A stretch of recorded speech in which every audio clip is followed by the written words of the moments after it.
किस अस्पताल में हुआ है? सर हम लोग नोएडा में रहते हैं, मैं और मेरे हस्बैंड। अभी होली में हम लोग बिहार आए हुए थे सर, होली मनाने के लिए पूरी फैमिली का गेट टुगेदर था। 9 अप्रैल को मेरे हस्बैंड की तबीयत ख़राब हुई, फीवर हुआ उनको काफ़ी तेज। हमने कोरोना का 2-2, 3-3 बार टेस्ट करवाया, नेगेटिव आया। RT-PCR के लिए दिया तो वहाँ पे भागलपुर में, सर भागलपुर में थे हम लोग, वहाँ पे 1 दिन 2 दिन वेट करते करते 10 दिन तक रिपोर्ट नहीं आया। फिर हमने नोएडा के एक डॉक्टर हैं उनसे कंसल्ट किया, वीडियो कंसल्टेशन से।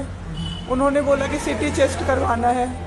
हम लोग भागलपुर गए और CT चेस्ट करवाए तो उसमें उनका इन्फेक्शन आया। 60% लंग्स उनका उसमें इन्फेक्टेड था, डैमेज नहीं था, इन्फेक्टेड था बस। बाकी लंग्स का हर चीज़ परफेक्ट था, सारा चीज़ नाक का, गले का सब कुछ नॉर्मल था, उसमें रिपोर्ट में था।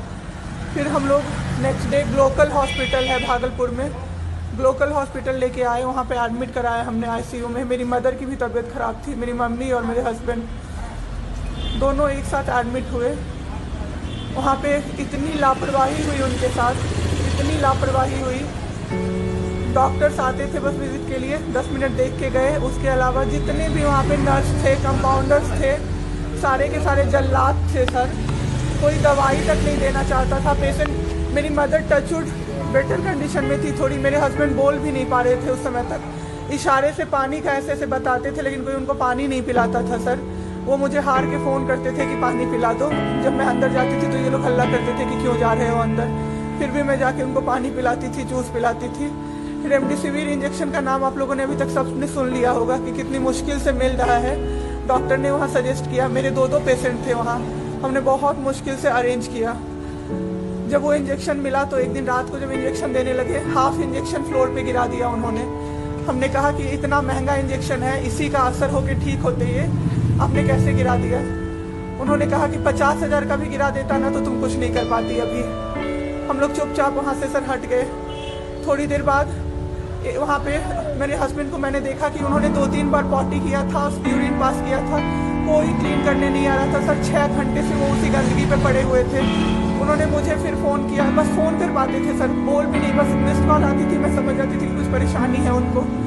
जब मैं गई तो मैंने देखा पूरे गंदे बेड पे मेरे हस्बैंड 6 फीट 2 इंच के सर, पूरे गंदे पे वो सोए हुए थे सर। मैंने ज़बरदस्ती सबको बुलाया। एक आदमी था ज्योति कुमार करके, ज्योति कुमार, सब लोग ध्यान से इसको कवर कीजिए। ज्योति कुमार एक कंपाउंडर था वहाँ पे, Glocal hospital Bhagalpur. Jyoti Kumar compounder है वहाँ का, मतलब जो अटेंडेंट सब होते हैं ना वो है, लड़की नहीं है लड़का है ज्योति कुमार।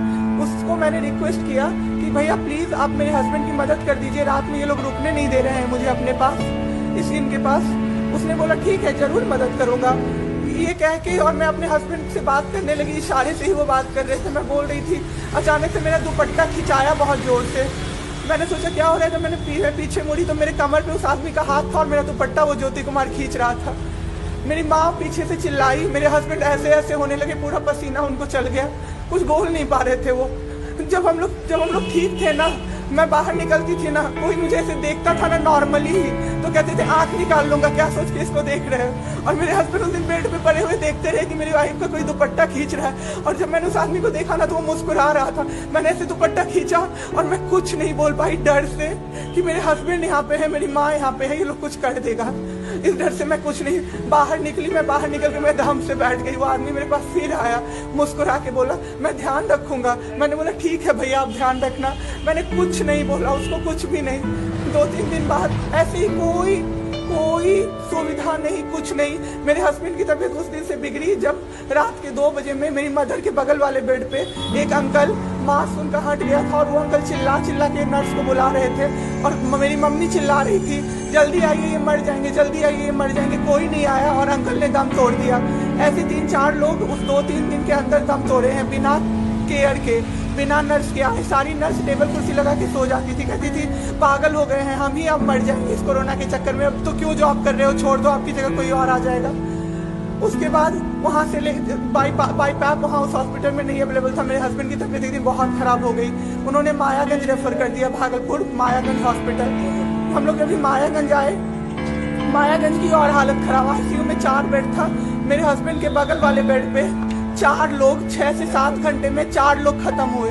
क्यों खत्म हुए?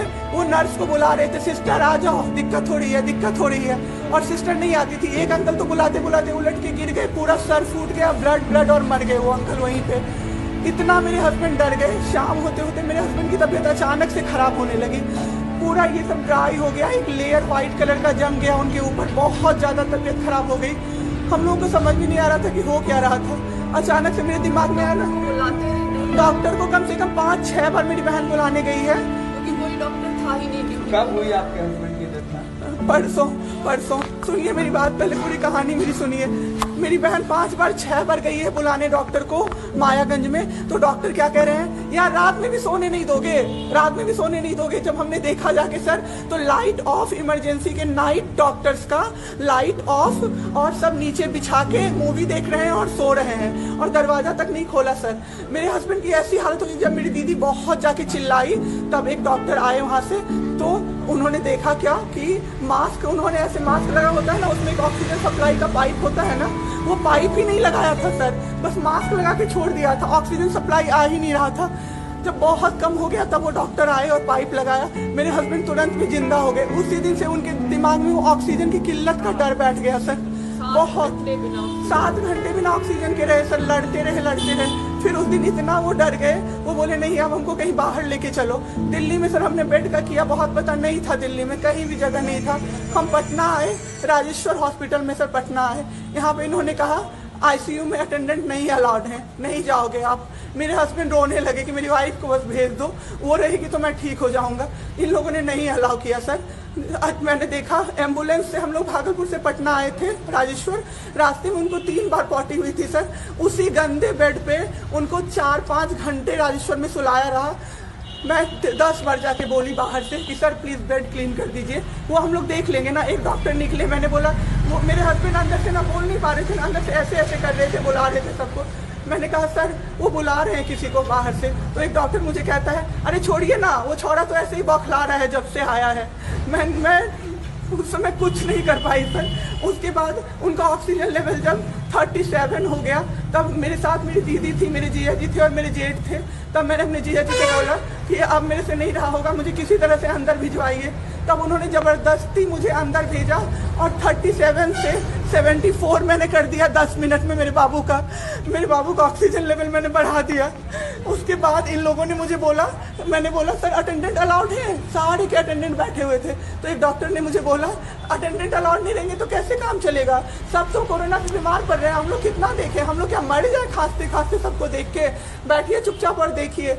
15 दिन तक सर एक टेबल पे एक लगातार मैं बैठी हूँ। आज 1 महीना पे मैंने ब्रश किया है सर, 1 महीने पे ब्रश किया है मैंने। बाबू को बहुत ठीक कर दिया, इतना स्ट्रॉ लगा के सर, मास्क के अंदर से स्ट्रॉ लगा के बाबू को मैंने जूस, दाल, रोटी सब कुछ पिलाया सर। इतने ठीक हो गए ना कि जो डॉक्टर फर्स्ट डे बोला था ये बचेगा नहीं, वो डॉक्टर सर 3-4 दिन बाद कहता है टचवुड क्या कर दिया आपने इनके साथ, ये तो एकदम ठीक हो गए, गजब का फाइट दिया आप दोनों ने मिलके। मुझे क्या पता था कि मैं फाइट दे रही हूँ और ये लोग मेरे बाबू को खत्म कर देंगे।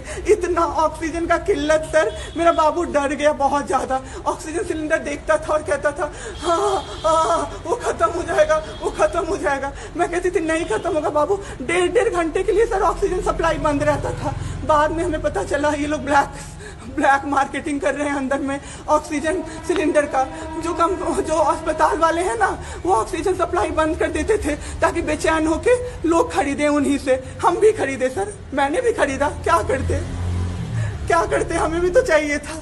परसों सर सुबह में हमारे पास एक ही सिलेंडर था, पाइपलाइन बंद हो गया। मेरे हस्बैंड को बाईपैप लगा हुआ था, उनको 2 सिलेंडर से जाना था, एक ही सिलेंडर था। सिलेंडर मांगते मांगते कहीं नहीं मिला सर, मेरे हस्बैंड खत्म हो गए सर। मेरा बाबू चला गया हमको छोड़ के। आपके साथ यहाँ पे भी सर, यहाँ पे राजेश्वर में डॉक्टर अखिलेश गंदे इशारे कर रहा था मुझे सर। चलता था ना तो मुझसे सट के क्रॉस करता था सर, मैं इग्नोर कर देती थी कि मेरा हस्बैंड है यहाँ पे, वरना अगर बाहर होता चप्पल खोल के मैं मारती सर ऐसे इंसान को। वहाँ पे मायागंज हॉस्पिटल में डॉक्टर्स, कोई भी डॉक्टर नहीं आता है, कोई सीनियर डॉक्टर नहीं, जूनियर डॉक्टर नहीं, और पेशेंट की सिर्फ एंट्री कर देते हैं कि फिजियोथेरेपी किया गया। ये बेबाबू नाक का क्या करते हैं, नेबुलाइज किया गया, 4 बार नेबुलाइज किया गया, कोई चीज नहीं होती है, सिर्फ पेशेंट की एंट्री कर देते हैं। एंट्री सब किया हुआ रहता है कि ये बड़े डॉक्टर आए, ये बड़े डॉक्टर आए, उन्होंने पेशेंट को देखा, नेबुलाइज किया, फिजियोथेरेपी हुआ, पेशेंट को कुछ नहीं, मतलब सीपैप पे पड़ा हुआ पेशेंट, और उसको देखने के लिए 24 घंटे में कोई नर्स नहीं आती है, रूम बंद करके, और सब सोते रहते हैं। दरवाजा ठकठकाइएगा तो चिल्ला के बोलेगी दूर भागो यहाँ से, कोरोना पेशेंट के यहाँ से आई हो, हम लोग अभी रात में नहीं आ सकते। हम लोग क्या मर जाए पेशेंट के लिए? कोई नहीं आता है, कोई नहीं आता है देखने के लिए किसी को। पटना में ये लोग पटना में हम लोग तो 26 तारीख को आए पटना। मैम आपके साथ जो ये सब हुआ गलत हुआ, इसकी शिकायत आपने किसी को की है? अभी किसको करे सर? परसों तो मेरा बाबू गया है। परसों शाम अब क्या चाहती हैं सरकार से? क्या अभी सबसे पहले तो मैं चाहती हूँ कि सारे जगह ये सबसे पहले तो मुझे कोई प्लेटफॉर्म मिले जिसपे मैं ये बोल सकूँ टीवी पे जाके, ताकि लोग बचें। अब जिसके साथ जो हो नहीं हो तो सेकेंडरी है। हमारे जैसे जो लोग उसमें पड़े हैं ना, जो ये छोड़ के भूल जाते हैं कि पेशेंट का ख्याल डॉक्टर्स रखेंगे, वो जाके अपने पेशेंट का ख्याल रखें, नहीं तो सब मर जाएंगे सर, सब मर जाएंगे। एक डॉक्टर एक दिन आए राजेश्वर में, कहते हैं अरे ये बेड अभी तक नहीं खाली हुआ है, मतलब ये आदमी अभी तक नहीं मरा है। एक आदमी के बारे में आप सोचो सर जरा सा, आप सोचो सर जरा सा। मेरे हस्बैंड को वेंटिलेटर पे नहीं रखा सर, वो शायद बच जाते। और जब मेरी एक फ्रेंड है डॉक्टर, उसने बात की कि आपने वेंटिलेटर पे क्यों नहीं रखा, तो झूठ कह रहे हैं कि फैमिली वालों ने मना किया। हमें कोई सजेशन नहीं दिया कोई गया कि सजेशन वेंटिलेटर नहीं, पे आप रख सकते हो, कुछ भी नहीं सर। वो बस वेट कर रहे थे कि ये बेड खाली हो। ठीक है।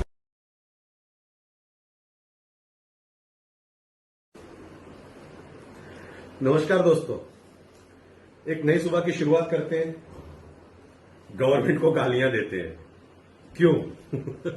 क्योंकि गवर्नमेंट चोर है और हम लोग ईमानदार हैं। जैसे ही हमको पता चला ऑक्सीजन चेक करने के लिए अब ऑक्सीमीटर की जरूरत पड़ेगी, तो जो 700-800 रुपए में ऑक्सीमीटर मिलता था, हमने 3000 रुपए में बेचना शुरू कर दिया, क्योंकि हम ईमानदार हैं, गवर्नमेंट चोर है।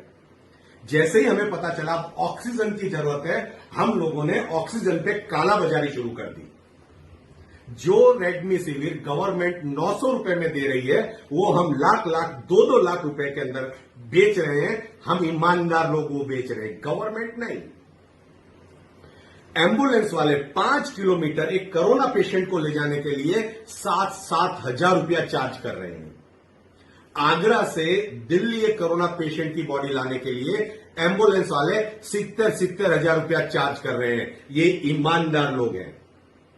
जैसे ही हमें पता चला कि अब विटामिन सी के लिए नींबू की जरूरत पड़ेगी, नारंगी की जरूरत पड़ेगी, संतरे की जरूरत पड़ेगी, 30-40 रुपए किलो चीज बिकने वाली हमने 150 से लेकर 250 तक बेचना शुरू कर दिया है। एक नारियल पानी जो 30-40 रुपए का मिलता था, आज 100 रुपए में भी कोई नहीं बेच रहा है, उससे ज्यादा पैसा मांग रहे हैं। शर्म करो ईमानदार लोगों।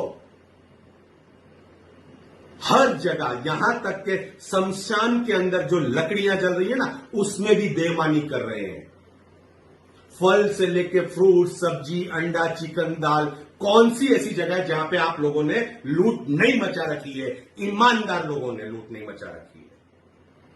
हर जगह काला बाजारी, हर जगह काला बाजारी। हम लोग तो उस गिद्ध से भी बदतर लोग हैं जो मरने के बाद मांस नोच के खाता है। हम तो जिंदा इंसानों का मांस नोच के खा रहे हैं, क्योंकि हम ईमानदार हैं।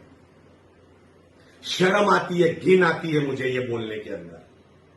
ये वो ईमानदार लोगों का देश है जिसको जैसे ही जहां पे चांस मिलता है, मौका मिलता है, वो लूटना शुरू कर देता है। ये ईमानदार लोगों की पैरवी, इतनी बड़ी लिस्ट मैंने आपको बताई। कहते हैं यहां गुजरात में कि इतना बड़ा नरेंद्र मोदी ने स्टेडियम बना दिया जहां लाखों लोग आ सकते हैं, लाखों की पब्लिक बैठ के मैच देख सकती है। वहां पे कोरोना पेशेंट के लिए बेड क्यों नहीं लगा देते? अरे कहां से लगाए बेड? 10,000 बेड लगाने में कोई प्रॉब्लम नहीं है वहां पे, पर 10,000 बेड, 5,000 बेड के लिए स्टाफ, नर्सेस, डॉक्टर्स कहां से लेके आओगे? इस वक्त मेहरबानी करके ये पॉलिटिक्स और ये बेईमानी बंद कर दो। एक दिन आप लोगों को भी मर के ऊपर जाना है, यहां पब्लिक में नहीं, पर ऊपर तो जाके जवाब देना है आप लोगों को। ईमानदार लोगों से मेरी हाथ जोड़ के विनती है, अपनी इंसानियत दिखाओ प्लीज।